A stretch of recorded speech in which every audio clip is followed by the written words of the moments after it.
أعزائي المشاهدين، السلام عليكم ورحمة الله وبركاته. أهلا ومرحبا بكم في تقرير جديد من برنامجكم نبض المواطن، ومعكم الفقرة الرياضية. ألف مبروك للنادي الأهلي، ألف مليون مبروك.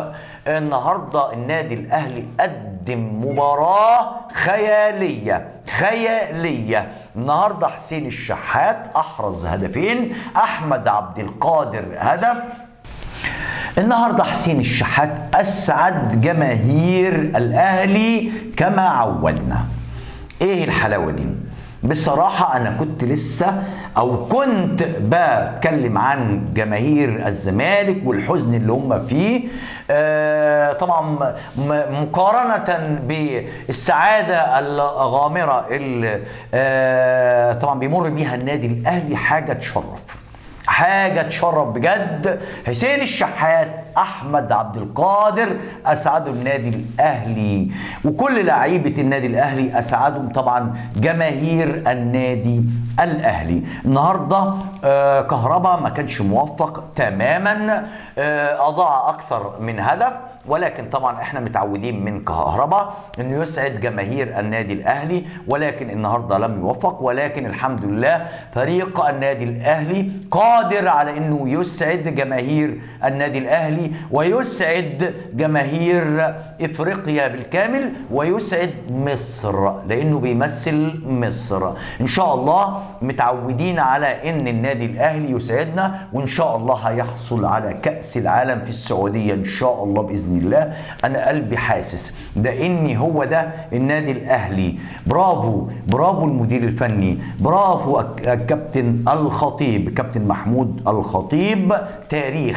تاريخ للكرة المصرية والافريقية، حاجة تشرف بجد. اختيار موفق من اعضاء النادي الاهلي لرئيس مجلس ادارة محترم.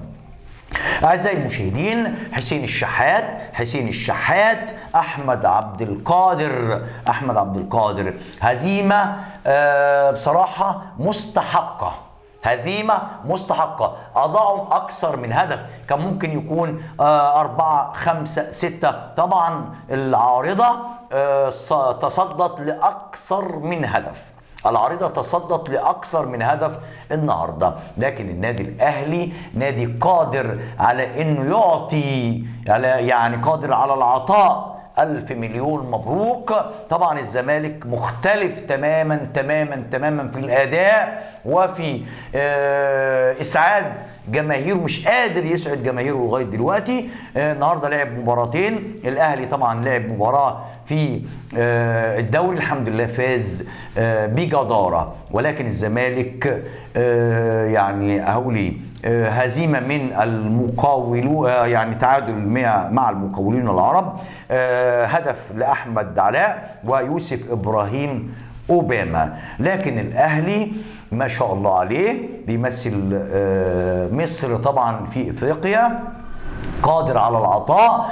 اتمنى انه يعطي ويسعد جماهيره. ربنا يسعد قلوبكم، لان طبعا احنا قلنا ان هي دي اللي فاضله. احنا لا بناخد فلوس ولا لا، بس بالعكس بندفع عشان نسعد قلوبنا بان اسم مصر بيمثل في افريقيا وفي العالم كله. الاهلي لما يمثل مصر وياخد كأس العالم دي حاجة تشرف، وبيرفع مصر عاليا او اسم مصر عاليا في كل مكان. بشكركم والى اللقاء في حلقة قادمة، والسلام عليكم ورحمة الله وبركاته.